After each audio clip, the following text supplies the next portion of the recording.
Assalamu alaikum wa rahmatullahi wa barakatuh. Hello everyone and welcome to our today's lesson. Inshallah, today we are going to cover the following, which is Unit 6, Lesson 5, page 87. Let's go over the previous lesson, which is conversation.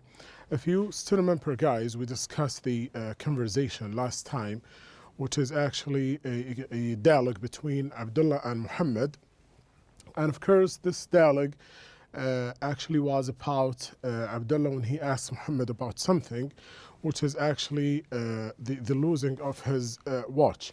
Let's go over this conversation quickly, and of course we'll go over other topics. As you see here, we have this conversation. It's actually started or began when Abdullah told Muhammad, "Hey, how was your day?"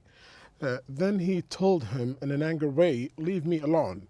So he told him then, "What's eating you?" So this is actually the beginning of this conversation.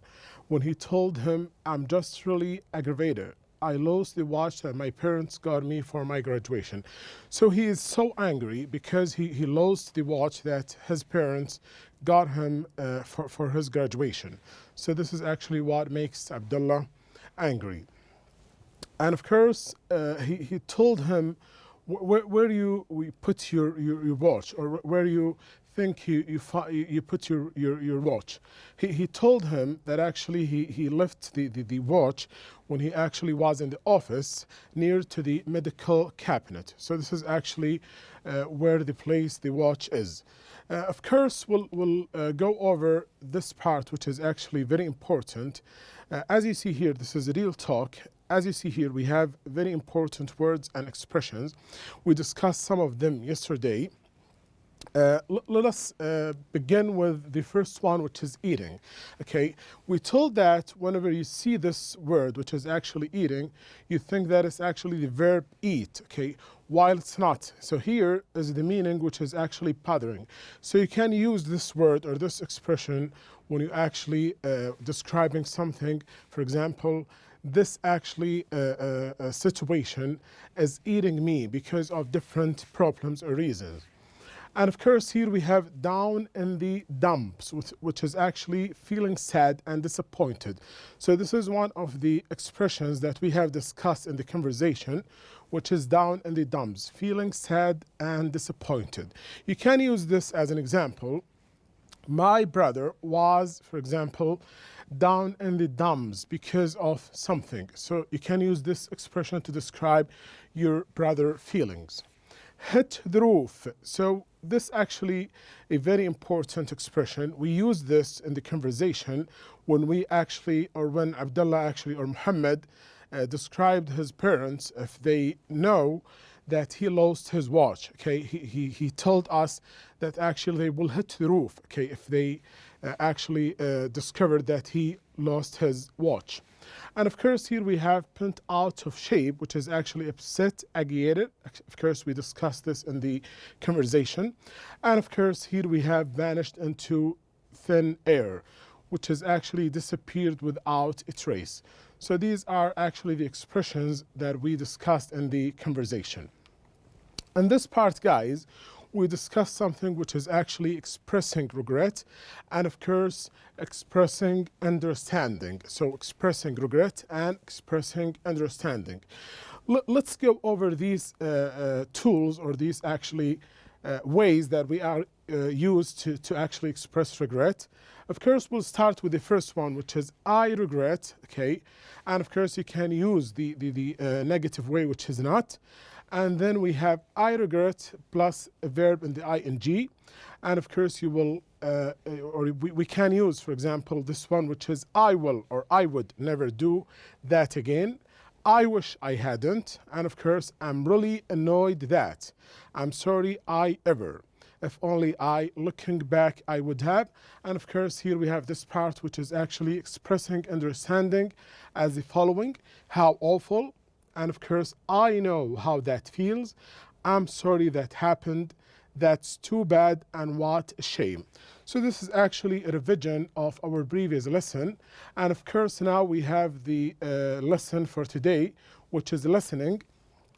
Of course, This is actually our today's lesson. Listen to two people talking about things they have lost, then complete the chart. Of course, we'll listen to an audio which is actually describing us that two people lost their items, and of course we'll go over the charts and we'll discuss them and do them together. As you see and as you remember, guys, as this actually unit is about lost and found, so everything related to lost things and lost items.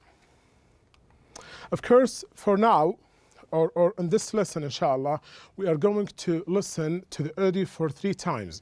For the first time, we'll listen as generally, and of course, we'll listen for details, and of course, we'll go for another part, which is actually related to this part. Let's go over the audio together, and I'd like you guys to concentrate on this part.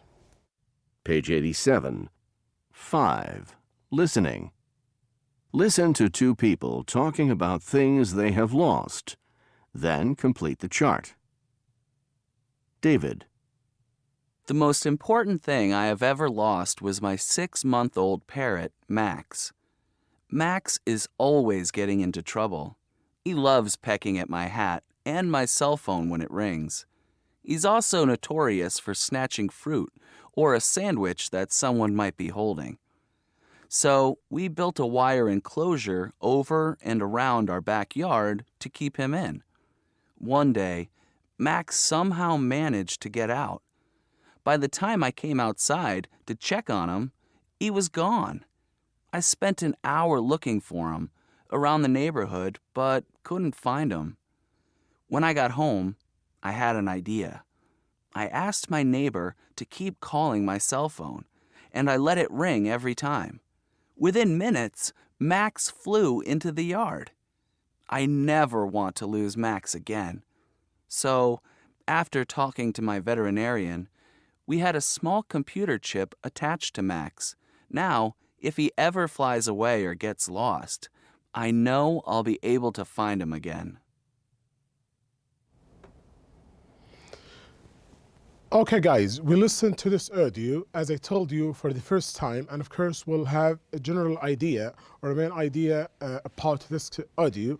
And of course, as you see here, we have this chart, and this chart will go over two people. We have David and of course Mirella. David and Mirella lost some of their items, and of course we'll listen or we'll answer these questions, which is actually related to each one of them. As you see here, what was lost? So what was lost for each one of them? And of course, how did it get lost? And how was it found? And of course, how will the person avoid losing it again? Of course, for now, we'll see what was lost for David, which is actually Max the parrot. So David has a parrot, and of course this parrot lost. So that's why we are listening to this actually audio, and of course to answer these parts. So this is actually the first part, which is related to David. How did it get lost? Max opened the wire enclosure and got out of the yard. So this is the way the parrot actually lost. It's actually opened the wire enclosure and got out of the yard. So this is actually the answer of this part. How was it found? In this part, we'll discuss how was that parrot found. Of course, it's lost, and of course now we would like to know how was that found. Let's see here. Max came home when he heard the cell phone ringing.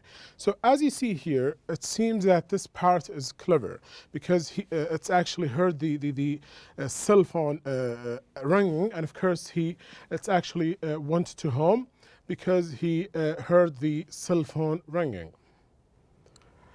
And of course here we have this part, which is actually how will the person avoid losing it again? So how will the person avoid losing it again? So here, after he got his parrot back, he actually wants to know how he can, of course, protect the parrot to not be losing one more time. David had a computer chip put inside Max for identification. So he can follow the parrot when he lost, of course, because the computer chip is implemented actually in the parrot. For now, guys, we'll see what's actually related to Marilla. Okay, so what was lost? Marilla's cell phone. So here we have an interesting actually story, okay, which is actually related to Marilla's. Let's go over the audio, and of course we'll listen one more time, okay, because it's very important. Mariella. The most important thing I have ever lost was my cell phone. It was an expensive phone with all kinds of features, along with internet access. But most importantly, I had all my photos from my sister's wedding in it. One day, I lost my phone at the beach and didn't realize it until the next day. I was worried that it might be buried in the sand or damaged by water, so I gave up hope of finding it. I spoke with my sister that night and told her about having lost the phone. The next day, my sister called me at home and told me she had my cell phone. She said a woman had found it on the beach. While looking for clues as to who owned the phone, she came across the photos of the wedding. One photo showed a bridesmaid whose face looked familiar to her. It was a woman in one of her classes. She brought the phone to class and showed it to the classmate. The classmate was my sister's best friend, Donna. The woman gave the phone to Donna, who gave it to my sister. From now on, I'm going to attach my phone to a chain or ribbon around my neck. That way, I know I will never lose it again.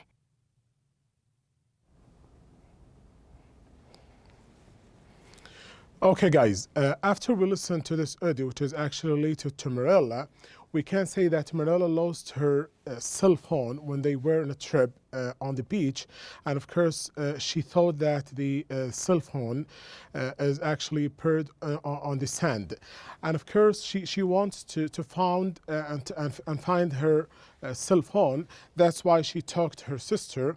Let's see now what was lost, and of course how did it get lost. Let's see together, guys. Of course the lost thing here or item is Marilla's cell phone, and of course it's Marilla dropped it on the beach. So they were on a trip, as I told you, and of course Marilla dropped the phone on the beach, and of course she was playing or doing something else. Of course, how was it found? A woman found it. So a woman found the cell phone and recognized a bridesmaid in the photos and returned it to Marilla's sister friend. So one of Marilla's sister friend, okay, took the phone from another woman, and of course they give it to Marilla's sister. So now the phone or the cell phone is at Marilla's. For here, how will the person avoid losing it again? So in this part, guys, we'll discuss how you can protect your mobile phone or your cell phone of being lost. Of course, you have to put it, for example, in a safe way. And of course, it's very important to not, if you go out, for example, you have to be careful, okay, of your cell phone or your mobile phone. So how will the person avoid losing it again? She will tie it to her pants with a string. So this is actually Marilla's idea, that she will tie it to her pants with a string, or someone else can make it here, okay, to actually protect the mobile phone of being lost. So this is actually the part that we are going to discuss. Of course, here we'll revise some of the information that we have discussed. Of course, we have David and Marilla's. Okay, David lost his parrot, and Marilla lost his cell phone. Let's go over this part, which is actually David. Of course, he lost his parrot Max, and of course, Max opened the wire enclosure and got out of the yard. And of course, here Max came home when he heard the cell phone ringing. And of course, this part, which is David, had a computer chip put inside Max for identification. About Marilla's, which is discussed recently, of course, Marilla's cell phone is the lost item, and of course, Marilla dropped it on the beach. And here we have a woman found it, recognized a bridesmaid in the photos, and returned it to Marilla's sister friend. And of course, in this part, she will tie it to her pants with a string. That's all for today, guys. Thank you very much. See you soon.